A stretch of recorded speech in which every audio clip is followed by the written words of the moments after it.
kurban untuk orang meninggal boleh tidak ya? Ini masalah yang sudah diperdebatkan dari dulu sebenarnya ya, sudah ada perdebatan masalah ini. Ada yang mengatakan diterima, ada yang mengatakan tidak diterima. Masing-masing memiliki argumentasi. Sebagai gambaran, orang-orang yang mengatakan tidak diterima itu, beliau mengatakan bahwa Nabi bersabda, kalau orang sudah meninggal dunia maka terputus seluruh amalnya, kecuali 3 perkara. Yang pertama, ilmu yang bermanfaat. Yang kedua, anak soleh yang mendoakannya. Yang ketiga, sedekah jariyah. Apa maksudnya sedekah jariyah? Sedekah yang dia keluarkan ketika dia masih hidup. Ketika masih hidup ya, dia keluarkan untuk kebaikan, lalu kemudian itu masih berlanjut terus sampai sekarang. Maka itulah yang dia nikmati. Karena Nabi mengatakan in qata'a amaluhu, terputus amalnya, maka apapun yang dilakukan oleh orang setelahnya yang tidak ada kaitan dengan dia, maka terputus semuanya. Itu pendapat yang mengatakan tidak diterima sama sekali ya. Nah, belum lagi Allah Subhanahu wa taala berfirman wa allaisa lil insani illa ma sa'a. Tidak ada yang diterima oleh seseorang kecuali apa yang selama ini telah dia usahakan. Nah, kalau dia tidak ada usaha sama sekali di situ, maka tidak diterima. Nah, ini yang mengatakan diterima itu juga mereka punya dalil ya.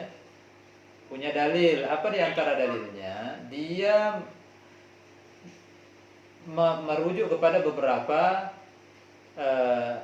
dalil-dalil, berapa izin-izin dari Nabi SAW ketika ditanya tentang masalah ibadah.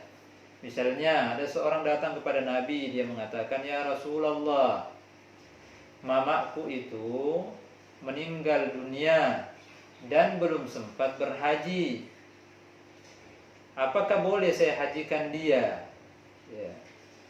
Lalu Nabi mengatakan, iya, hajikan dia. Dalam riwayat yang lain, Nabi SAW ditanya, ya Rasulullah, mamaku orang tuaku memiliki utang puasa, belum puasa dia.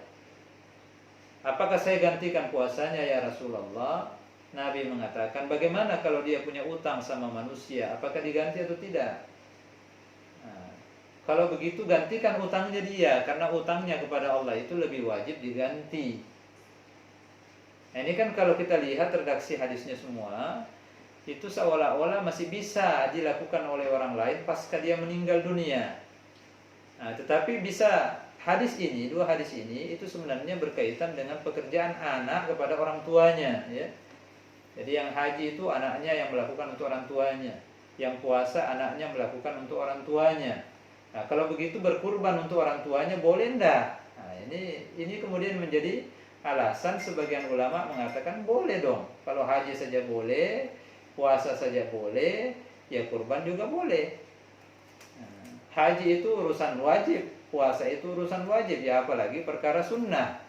Jadi memang ini dua kubu yang dari dulu sampai sekarang ada perdebatan dalam masalah ini.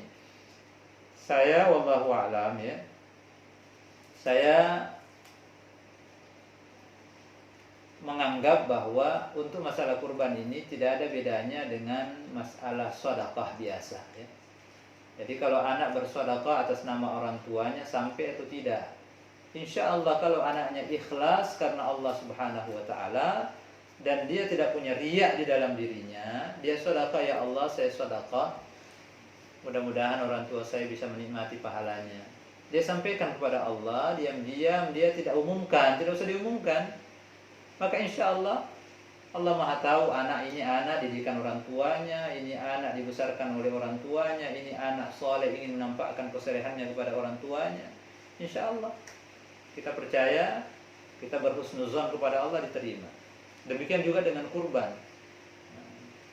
Berkurban saja. Cuman memang tidak usah diumumkan supaya tidak menimbulkan polemik. Kan niat itu hanya disampaikan kepada Allah, selesai. Ini kalau tidak disebutkan mamanya, bapaknya marah. Ya kalau ketika dia marah dan disebutkan mama bapaknya, ini jadi masalah. Itu gugur semuanya karena berarti ingin disebut. Nah, apakah ketika kita menyembelih kurban harus disebutkan nama satu persatu? Iya, disebutkan tapi tidak diumumkan, tidak usah. Nah, karena kalau diumumkan bisa menimbulkan nanti keriaan lagi, jadi tidak usah. Cukup kita sampaikan kepada yang menyembelih, tapi ini nama-namanya. Bahkan kalaupun tidak disampaikan, Allah Maha tahu. Ya. Banyak kurban yang kita tidak sampaikan namanya, hanya disampaikan kepada Allah saja. Orang sembelih dimanapun, insya Allah Allah Maha tahu. Ya. Jadi seperti itu. Jadi silahkan saja. Tetapi bapak yang hidup, ibu yang masih hidup, itu yang wajib sebenarnya. Ya. Yang sampai orang meninggal disembelihkan terus, tapi dia tidak pernah berkurban. Nah ini jadi masalah ini. Jadi harus kita yang hidup ini yang harus bertanggung jawab juga terhadap diri kita sendiri. Ya. Nah, kalau masih ada rezeki silahkan untuk orang tua. Insya Allah ikhlas karena Allah, insya Allah diterima. Wallahu a'lam.